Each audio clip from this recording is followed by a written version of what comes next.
কণ্ঠ, সর্বদা সত্যের পথে।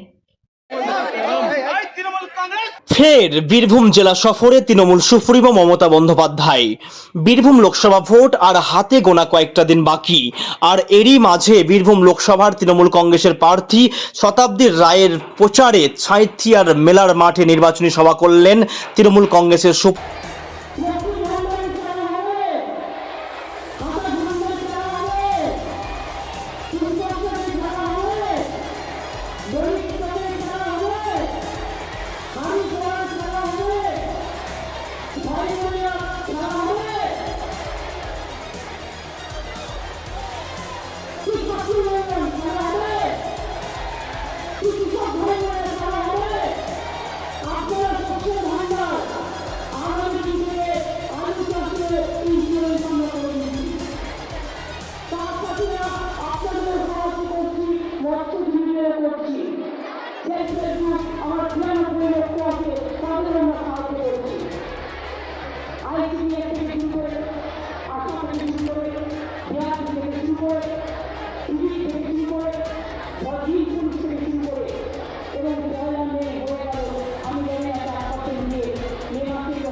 ব্যুরো রিপোর্ট, বীরভূমের কণ্ঠ।